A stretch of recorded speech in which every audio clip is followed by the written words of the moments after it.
Ekspedicija per Portugaliją pasiekė ir patį vakariausią Europos tašką Cabo de Roca. 140 metrų aukščio uola yra labai smarkiai išsikišus į Atlanto vandenyną. Iš čia atsiveria nuostabus vaizdas tiek ir į vandenyną esantį man už nugaros, tiek ir į patį Portugalijos žemyną. Anksčiau, kol nebuvo atrasta Amerika, buvo manyta, kad už šios vietos baigėsi Europą ir daugiau nieko nėra.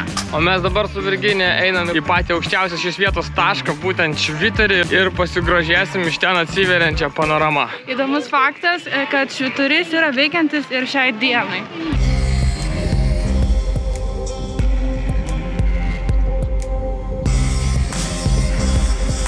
Dėl stipraus vėjo ši vieta labai dažnai būna saulėta, o visi tamsus debesis būna sustumiami gilyn į žemyną ir jau šiek tiek pradeda stot ant ten esančių kalnų. Taip pat čia yra daugybė takų, kuriais galima pasivaiščioti ir pasimėgauti gamtos grožiu. Takeliai veda per uolas, pievas ir siūlo įvairias panoramas, kurios tiesiog atima žadą. Vienas iš žymiausių objektų Cabo de Roca yra stulpas su ženklu, kuris pažymi šią vietą kaip vakariausią Europos tašką. Nusifotografuoti prieš tą stulpą gali būti tikras iššūkis. Dėl didelio turistų srauto dažnai tenka laukti eilėje, kol galėsite pasidaryti nuotrauką be kitų žmonių. Na, labai smagu, kad keliaujant kemperiu į tokias gan nuošalias vietas galime tiesiog imti, užsukti ir judėti toliau. Na, o jei jūs būsite Portugalijoje ir norėsite aplankyti patį vakariausią Europos tašką, tai galite padaryti tiek iš Lisabonos, tiek iš Sintros miesto. Iš ten vyksta specialūs autobusai, būtent iš šį Cabo de Roca tašką.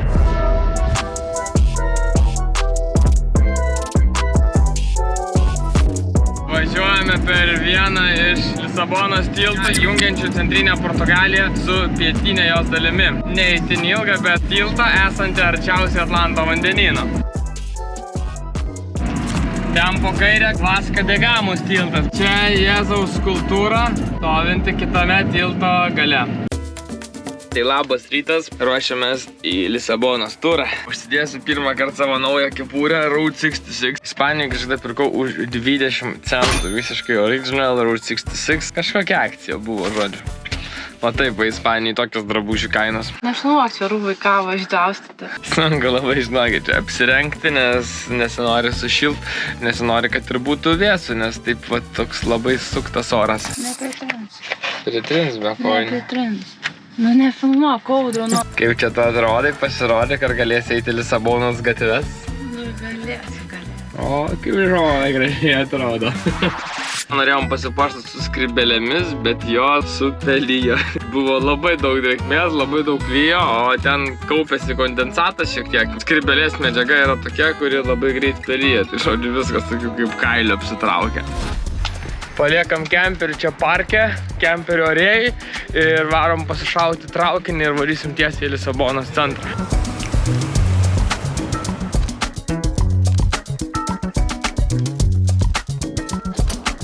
Išlipom iš traukinio, iš karto štai tokie va tiltai mus pasitiko su gražiais vaizdais. Šiandien visą dieną paskirsime Lisabonos pažinimui ir pažinti su miestu pradėsim nuo botanikos sodo Estufa Fria.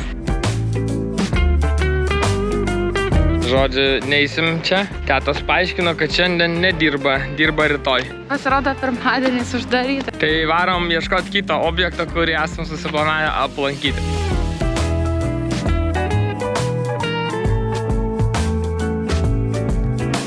Turėjom tokį labai įdomų pastatą, atrodo kaip senas muziejus. Čia viduje yra įrengta labai daug butikinių firminių parduotuvėlių. Pasislėpęs po seno namo pavidalu, modernus ir prabangus prekybos centras. Būtent tokius prekybos centrus su Virginija mes labai mėgstam, nes čia gali rasti niekur nematytų firminių brandų. Pagrindinė vien butikiniai dalykai skirtingai negu įprastuose didžiuosiuose prekybos centruose.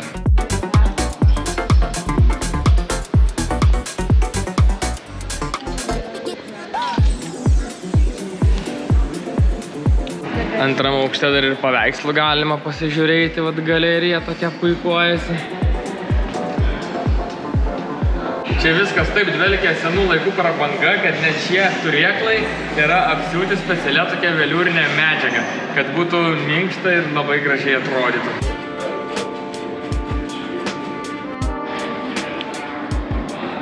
Lisabona yra vienas iš tokių miestų, kuris labai pasižymi savo tramvajų gausa. Būtent šiame mieste yra labai aktualūs, nes yra labai daug kalvotų vietų ir esame ant vieno iš tokių kalnelių, kur galima stebėti, kaip jie važiuoja.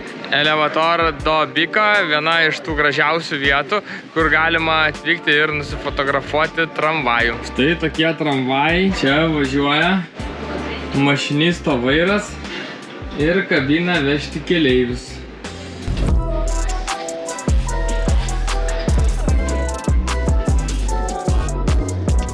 Na, šiandien pirmadienis tikrai tokia diena, kai ne viskas veikia ir nedirba, nes funikulierius sugedęs. Tai užsukom į kavinę, pavalgysim sriubos. Porcija sriubos su duona kainuoja vos €1.30 pačiam Lisabonos centre. Na ir dar paėmėm po mažą desertuką su kava Mejo Deleite.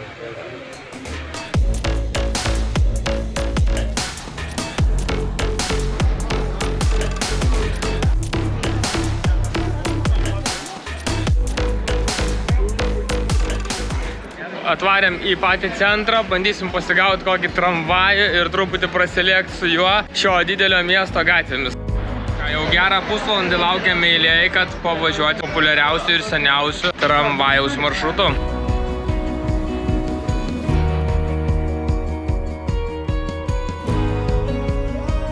Esame 28 tramvajuje. Šis tramvajus tiesiog kaip įprastas maršrutinis tramvajus, bet jis yra labai populiarus tarp turistų, o populiarus todėl, kad važiuojančio tramvajumi galima pamatyti visas lankytinas miesto dalis. Savotiškas gaunasi kaip turas. Dar vienas išskirtinis dalykas yra tai, kad šis tramvajus veikia nuo 1914 metų. Kad gautumėt atsisėsti, reikia atstovėti eilę ir geriausia tai daryti pačioje pirmoje stotelėje, nes tada tikrai busite užtikrinti, kad gausite atsisėsti. Nes viduje yra 20 sėdimų vietų ir dar 38 stovimas. Leška visą dieną daug vaikščiojom po miesto centrą, tai dabar labai malonu pasidėti ir pasižvalgyti po tas vietas, kurių dar nematėme šiandieną. Tie tramvajai važiuoja labai siauromis gatvelėmis.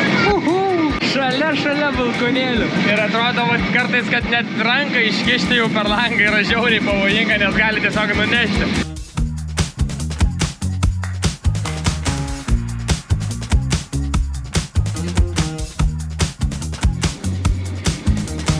Galinę maršruto stotelę tenka palikti, gerai pasisėdėjom ir varom toliau. Važiuodamas taip pasidžiaugiau savim, taip galvoju fainai, kad galima šiais laikais keliauti, visur pamatyti. Tai žodžiu, hebra, tiesiog mintis tokia, kad jeigu galit keliauti, keliaukit ar darykit tai, kas jums patinka ir nelaukit nei dienos. Patreškinau truputėlį riešutus. Tai va, kiek kačių susirinko aplinkui. Ant tvoros, ant stogo. Čia dar vienas. Katės pagalvojo, kad čia yra kačių ėdalas. Lisabona. Va, ir ten ant stogo. Visur, visi jie čia tik išlindo staigi. O po mašina ten kiek pilindė dar. 6 valandas už lango jau tamsu, o mes važiuojam su dar vienu tramvajum. Jau čia gražiau visai viskas taip. Ir langai va yra nekiaura.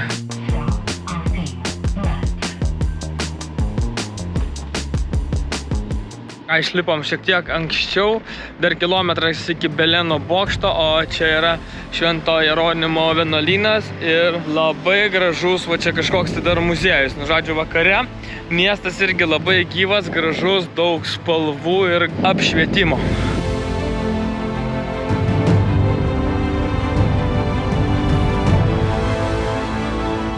Bičiuliai, už mano nugaros yra tiesiog tikras Portugalijos simbolis ir pats svarbiausias šalies pastatas Belemo bokštas. Jis savo vardą čia užsitarnavo dėl dviejų pagrindinių dalykų. Visų pirma, iš čia garsusis Vasco da Gama pradėjo savo žygius, o antras dalykas, šis pastatas yra pastatytas dar 15 amžiui ir vienas iš dviejų pastatų visoje Lisabonoje, kuris neišsigando 18 amžiuje vykusio žemės drebėjimo ir išliko čia stovėti iki šių dienų. Šis bokštas stovi upės Taho žiotise, toje vietoje, kur ši upė susilieja su Atlanto vandenynu. Iš estetinės pusės šis bokštas gal ir nėra pats dailiausias ir gražiausias, visas apibėgęs, bet čia žinokit klimatas, čia pastoviai šlapia, daug drėgmės, bet šis bokštas svarbiausia yra tvirtas. Jo tvirtybė ne išoriai, o viduje. Tad laikykite respektą šiam bokštui ir būdami Lisabonui būtinai nepamirškite čia apsilankyti.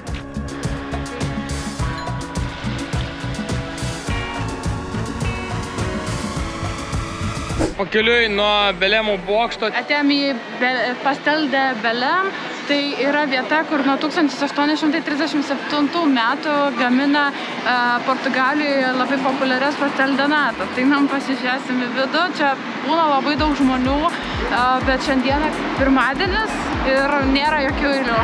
Įprastai va jau ten va būna laukia žmonių eilės ir čia va toksai kolidorius, kad galėtų įsigyti. Įėjimas kaip oro uoste, viskas taip raibuliuoja. Ten viduje kažkur jau yra ta skaniausioji pastel de nata. Einam paragauti. Taip vinguriuodami va štai prieinam tokį ženklą. Tai reiškia, kad įprastai mums čia reikėtų laukti, kol ateitų barmenas ir jau kai atsilaisvins stalelis, mus pakviestų į vidų užeiti.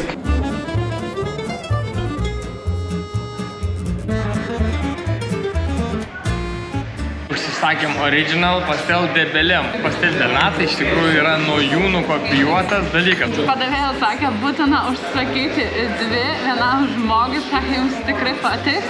Esmė, kad šios pastelės originaliai turėtų būti šiltos, būtent tokios jos čia ir yra. Ir ant viršaus užbėrus cukraus arba cinamino, viskas pasidengia tokia minkšta ir gražia glazūra. Wow, amazing! Visai, žinokit, kitas skonis, negu ten būna parduotuvėse ar kažkur kitur. Toks geras įdaras. Žinokit, tikrai labai skanus, skiriasi skonis nuo paprastų, ant viršaus cinamonas. Daug žmonių važiuoja kartu su mumis. Ir vėl važiuojam, dabar dar vienas transportas, autobusas šį kartą. Reikia su juo mums atvažiuoti iki geležinkelio stoties, kur su traukiniu vėl važiuosim atgal į savo kemperio arėją. Na ką, grįžom namo. Šiaip žiauriai fainai praėjo šiandien diena. Daugiausiai išleidom pinigų transportui. Tramvajai 3 eurai, autobusas 2 eurai, traukiniais į vieną pusę 5 eurai per 2 žmonės. Tai ką, draugai, jungiu krautis GoPro, kuri šiandien išlaikė visą dieną, o mes pasimatom jau rytoj. O ką, bičiuliai, Virginija pagauta su telefonu. O aš varau nuimti dviračių ir važiuosim šiandien į laukinius paplūdimius esančius čia šalia Lisabonos. Kadangi pastarąsias dienas turėjom daug lietaus, tai dabar čia ant dviračių matosi pasiekmes. Nupuvo net skambutis Virginijos dviračio. Na, aš jau nekalbu apie tokias surūdyjusias vietas kaip čia. Mano dviračio trosai šitaip surūdijo. Dar prieš tai buvo visiškai viskas čia normaliai. Taip pat ir grandinė žiauriai tiesiog atrodo, kad stovėjo čia viskas 100 metų. Bandysim pratepti viską truputėlį ir varysim. Pliažas tikrai nuostabus, bičiuliai. Kiek toliau nuo pagrindinio miestelio, po vieną pusę nacionalinis parkas, miškai ir štai tokios gražios aukštos uolos. Kitoje pusėje turim Atlanto vandenyną, žmonių nėra daug, oras pasakiškas, jausmas lyg būtum koks Robinzonas Kruzas atvykęs į negyvenamą salą. Kadangi pastarasis savaitės daug lijo, dar tokios Portugalijos mums neteko pažinti.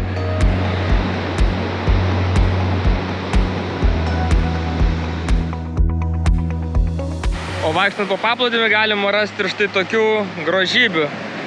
Štai tokia didelė medūza. Įsivaizduokit, čia mano delnas ir čia tokia didžia medūza. Atrodo, kad per pakilimą buvo išmesta į krantą ir dabar savoje laukia apsemimo, kol galės grįžti atgal į vandenyną. Arba taip ir liks kirsoti čia pakrantėje. O su tokiu geru oru ir vandenyno bangomis atsisveikiname su jumis iki kito vlogo. O jūs, bičiuliai, taip pat nepamirškite prenumeruoti kanalą, paspausti video like, bei parašyti komentarę, kas jums čia labiausia patinka, kas nepatinka šiame kanale ir iki kito video. Čiau! Ciao!